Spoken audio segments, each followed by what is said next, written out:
channel. Jumpa lagi dengan aku Macan Susah. Dan hari ini aku mau bikin video, tapi aku sambil baca guys. Ini adalah tulisan-tulisan yang pernah aku tulis di blog aku, rata-rata tentang bapakku ya. Jadi aku akan membacakannya untuk kalian semua. Bapakku by the way sudah meninggal, almarhum. Dan ini aku tulis sekitar tahun berapa ya ini, 2013 guys, which is itu 7 tahun yang lalu. Dan aku akan membacakannya untuk kalian.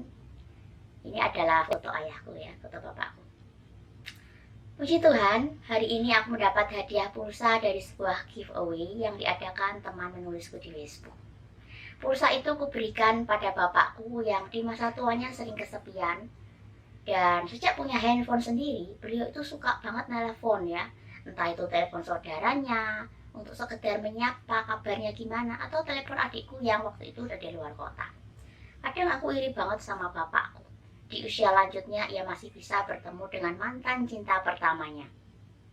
For your information, ibuku sudah meninggal duluan di tahun 99 ya. Jadi beliau sering telepon-teleponan sama mantan cinta pertamanya itu guys.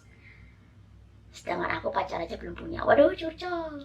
Maklum bapakku waktu masih muda itu banyak yang naksir ya. Sampai ada gadis yang patah hati karena ditolak bapakku. Waduh, bapakku kejam sekali.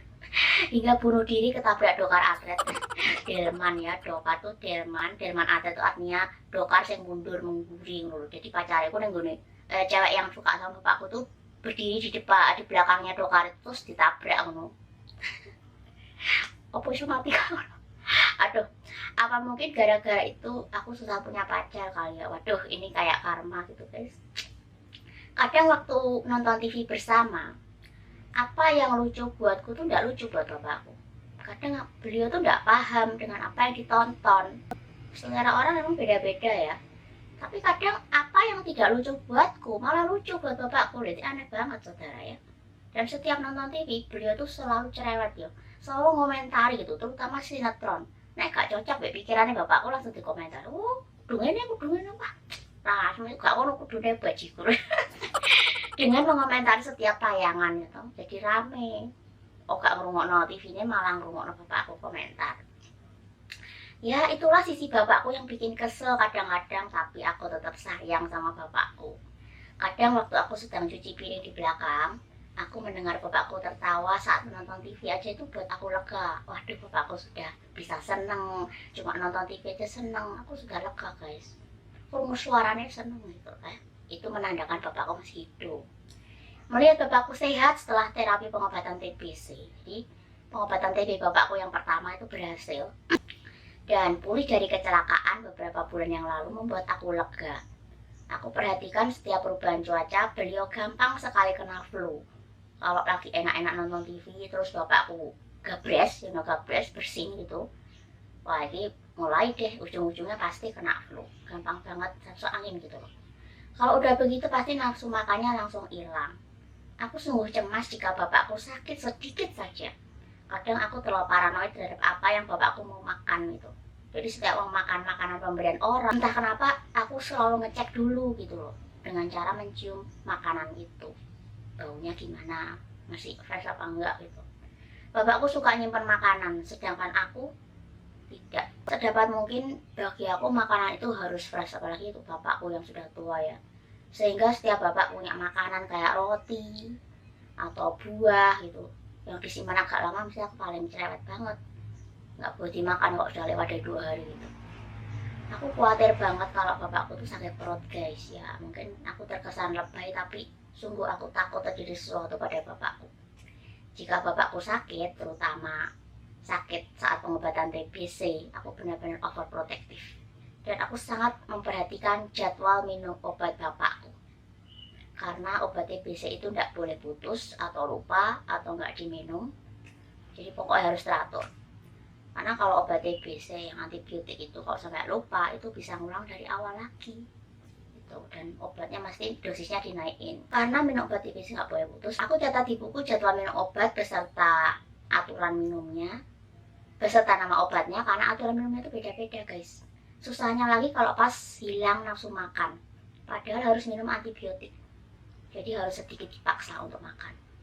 Untung bapakku doyan Quaker Oat guys, jadi aku juga kasihan sih sama bapakku karena giginya tuh tinggal 3 dan tempat letaknya tuh beda-beda gitu, ada yang di atas, ada yang di bawah, ada yang pojok gitu kan.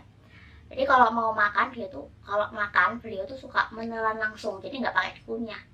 Pernah coba konsultasi pada dokter gigi untuk pasang gigi palsu, tapi bapakku pertama itu nolak karena apa? Karena dia nggak mau dicabut, takut dicabut terus, dan itu mahal juga, jadi akhirnya diurungkan niat untuk pasang gigi palsu. Susahnya lagi kalau beliau tuh nggak suka makanan halus selain Quaker Oat. Aku terlalu cemas dengan kondisi bapakku, semakin sampai-sampai karena terlalu cemas setiap pagi ketika bangun tidur itu aku selalu ngecek apakah bapakku tuh masih bernapas atau tidak. Kalau masih ya aku lega banget, hari ini masih diberi kesempatan untuk hidup gitu. Bapakku itu adalah sosok yang sangat berharga buatku guys.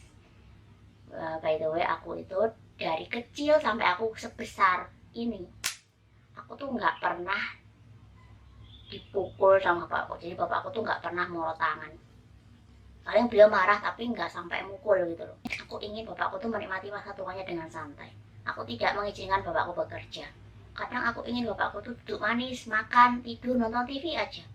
Setiap pagi selesai makan pagi, bapak itu suka jalan-jalan depan stasiun dekat rumah kami, dan itu membuat aku lega. Kadang dia berjemur kalau pagi gitu sambil nungguin aku masak. Nanti kalau udah selesai masak, aku panggil bapakku tuh, aku cari di stasiun. Ayo pak makan gitu, bareng-bareng makan. Ya aku masak sebisaku gitu loh, kayak sop-sopar kayak gitu. Yang penting bapakku tuh suka makan yang berkuah, jadi aku masaknya selalu berkuah gitu. Setelah aku makan pagi sama bapakku, biasanya bapakku tuh tak ajak jalan-jalan guys, jadi tak boncengin sepeda. Jadi selain aku melatih diri aku untuk berani, saat itu aku pernah agorafobia, jadi kalau nggak ditemani bapakku tuh aku kayak nggak berani gitu loh. Misalnya naik sepeda jarak 100 meter aja aku nggak gemeter-gemeter gitu. Jadi kalau ada bapakku, aku boncengin bapakku, mau sepedaan 1-2 jam di jalan, mau berapa kilometer gak bakal takut karena ada bapakku. Di satu sisi aku tuh ngajak bapakku jalan-jalan, naik sepedaan keliling kota Blora. Di sisi lain aku juga melatih supaya aku nggak takut lagi gitu loh guys. Jadi kami berdua itu saling menjaga satu dengan yang lain. Waktu itu aku masih pemulihan dari sakit GERD, jadi kadang-kadang kalau aku ingat-ingat waktu masih sakit dulu, aku tuh waktu masih habis di PHK dan pulang kampung halamanku itu, berat badanku waktu itu 30 kg guys, dengan tinggi badanku 163. Waktu itu aku diantar temanku naik taksi waktu pulang ke Blora, dan ketika aku keluar dari taksi itu, semua orang lihati aku guys. Kenapa? Karena aku tuh kurus, kering, bener-bener kayak orang penyakitan banget, dan mereka semua tuh melihat itu nggak dari atas ke bawah, dan semua orang mempergunjingkan aku gitu. Ih mbak itu sakit apa tuh kok sampai kurus banget kayak gitu, udah kecil kurus gitu loh. Dan akhirnya aku cuma di rumah. Kadang-kadang itu ya guys, aku tuh setiap jam 2 siang aku muntah-muntah. Aku muntah dari siang sampai malam. Jadi aku tuh baru berhenti itu sekitar setelah jam 6, jam 7, kadang jam 9 baru bisa makan karena muntahin asam lambung terus. Dan bapakku itu yang paling setia nemenin aku. Jadi waktu itu aku muntah-muntah, dan muntahnya tuh cairan berbusa guys. Kenapa kok cairan banyak banget? Karena aku minum, aku muntahin itu sampai benar-benar terkuras, dan itu tiap hari kayak gitu. Aku bersyukur banget karena saat aku sakit tuh bapakku masih sehat, jadi beliau masih bisa merawat aku. Jadi aku tuh suka muntah kan, sore itu jam 2an aku muntah setiap hari kayak gitu, dan bapakku lewat liatin, kok durung barbar kayak mau gitu ya. Aku tuh muntah tak taruh di kaleng bekas cat gitu, aku muntah terus. Dan ketika sudah selesai, yang buangin muntahku tuh tiap hari bapakku, karena aku nggak bisa turun dari tempat tidur karena aku lemes banget kalau selesai muntah itu. Terus bapakku beliin nasi buat aku makan. Jadi pada saat aku sakit dulu itu, aku tuh makan sehari cuma 1 kali, dan itu selesai aku muntah. Kalau pagi itu aku cuma makan Quaker gitu guys. Itu adalah pengalamanku dulu. Dan bapakku itu waktu aku masih sakit dulu, bapakku tuh kerjanya di sekolahan.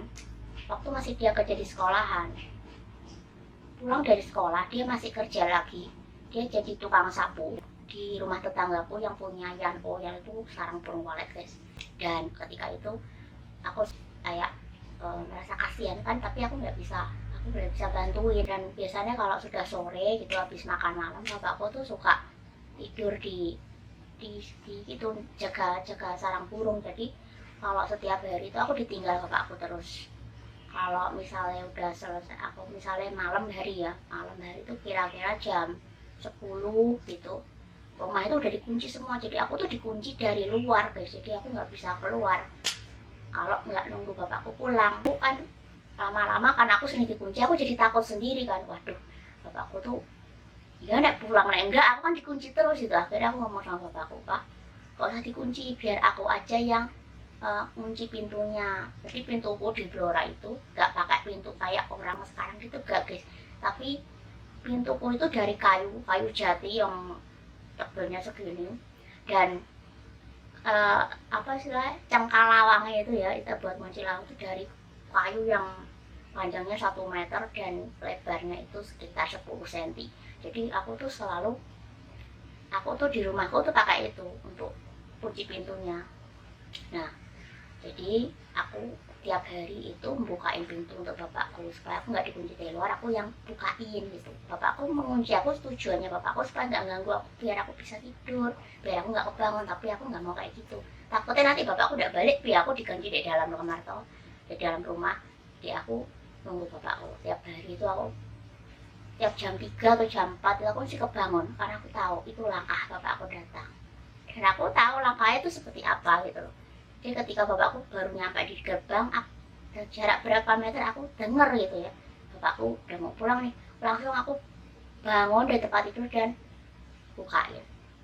Kalau pagi itu aku sehat, tapi kalau nanti jam 2 aku kayak stres gitu ya, muntah-muntah terus sampai malam, tidak bisa bangun dari tempat tidur. Cuma kalau pagi doang yang bisa kuat gitu guys. Dan aneh kan, ya itulah orang kayak depresi itu kayak gitu. Jadi kadang-kadang ada jam-jamnya untuk kumat gitu, dan aku sendiri juga ada sendiri. Tapi puji Tuhan sekarang udah gak kayak gitu lagi, dan bapakku sudah tenang di surga, dan aku sudah ikhlas akan kepergian bapakku. Dan mungkin apa ya, yang kuinginkan, yang kucita-citakan itu tidak terjawab, dan Tuhan berkata lain. Tapi aku percaya bahwa aku tahu bapakku sudah ada di tempat yang tepat, di mana beliau sudah tenang, dan aku percaya bahwa Tuhan memelihara hidup aku. Dan meskipun kondisinya aku saat ini sendiri, tapi aku tidak merasa sendiri. Aku melihat sebuah kasih seorang bapak gitu. Kalau bapakku yang di dunia aja begitu sayang sama aku, apalagi bapakku yang di surga. Dan itu terbukti sampai detik ini, aku tidak pernah kekurangan, sekalipun aku di dalam masa kesesakan. Dan aku percaya ini semua adalah campur tangan Tuhan, dan Tuhan memelihara hidupku. Ketika Tuhan mengambil bapakku, aku percaya bahwa Tuhan juga memelihara hidupku. Oke saudara, itu adalah sharing dari aku tentang bapakku, dan aku akan terus cerita soal bapakku sesuai dengan apa yang aku tulis di blog aku dulu. Semoga ini jadi berkat. Terima kasih sudah mendengarkan aku dan menonton videoku sampai selesai. Salam sehat luar biasa. Video ini dipersembahkan oleh Mojen Susan Shop yang ada di Shop.